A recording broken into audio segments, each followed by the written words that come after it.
नमस्कार। आइए आज हम सफर करते हैं एक ऐसी कहानी में जो राजसी ठाट बाट से शुरू होकर अटूट भक्ति की गहराइयों तक जाती है। ये कहानी है भक्त जयमल्ल जी की।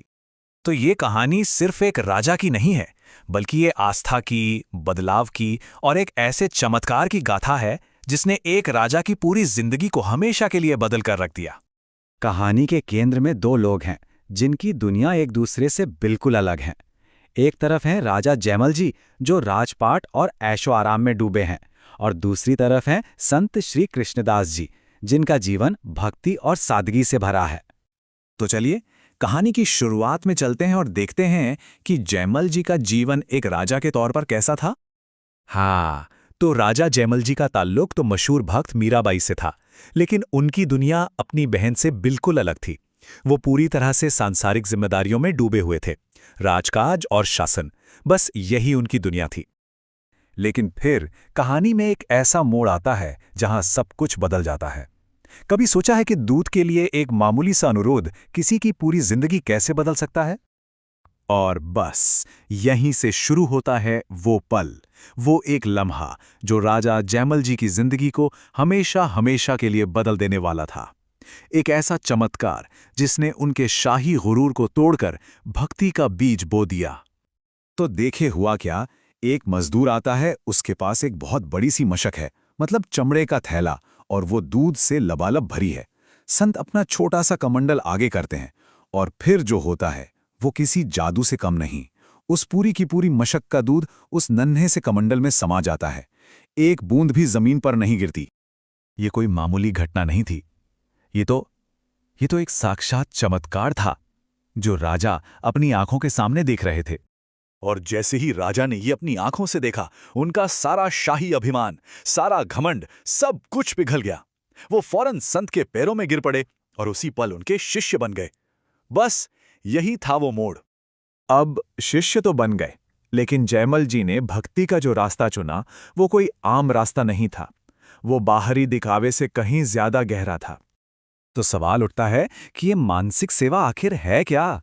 देखिए, ये एक बहुत ही गहरी साधना है जिसमें भक्त अपने मन के अंदर ही भगवान का एक पूरा संसार बना लेता है। वहीं मंदिर, वहीं भोग, वहीं सेवा, सब कुछ सिर्फ कल्पना और सच्चे भाव की शक्ति से होता है। और जयमल जी तो इस साधना में ऐसे डूबे कि उनके लिए असल दुनिया और मन की दुनिया में कोई फर्क ही नहीं बचा।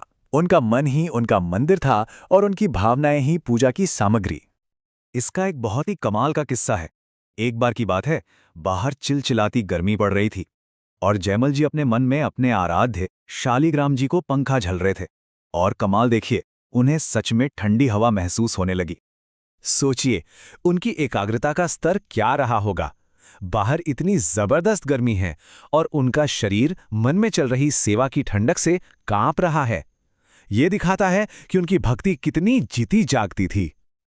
लेकिन जैसा कि कहते हैं, भक्ति की राह फूलों की सेज नहीं होती। अब वक्त आया था जयमल जी की इस अटूट आस्था की सबसे बड़ी परीक्षा का। और मजे की बात देखिए, ये चुनौती किसी दुश्मन ने नहीं दी। ये परीक्षा उनके अपने ही घर से आई, उनकी अपनी रानी की तरफ से, जो उनकी इस गहरी भक्ति को समझ ही नहीं पा रही थी। असल में हुआ ये कि रानी को ये सब समझ नहीं आया।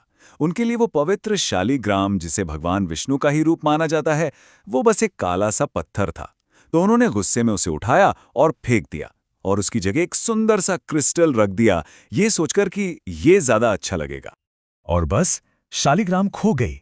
राजा के लिए ये सिर्फ एक पत्थर का खोना नहीं था, ये तो जैसे उनकी दुनिया ही उजड़ गई। जब राजा को अपने शालिग्राम नहीं मिले तो वो पूरी तरह से टूट गए। उनका दुख इतना गहरा था कि उन्हें लगा जैसे उनकी जिंदगी का सहारा ही छिन गया हो, उनकी पूरी दुनिया ही जैसे ढह गई। लेकिन फिर उस घोर निराशा के अंधेरे में एक दिव्य हस्तक्षेप हुआ। रानी को एक सपना आया और सपने में खुद भगवान ने आके कहा, रानी, मैं वही शालिग्राम हूं जिसे तुमने फेंक दिया था। बस इस एक वाक्य ने सब कुछ बदल दिया। इस एक घटना ने न सिर्फ रानी की आंखें खोली, बल्कि हम सबको भक्ति के असली मतलब का एक बहुत बड़ा सबक सिखाया। तो इस पूरे सफर से हम क्या सीखते हैं? पहली बात कि सच्ची भक्ति किसी चीज में, किसी पत्थर या मूर्ति में नहीं होती, वो तो भक्त के मन में होती है। दूसरी, जब हमारी आस्था की परीक्षा होती है तो जवाब जरूर मिलता है।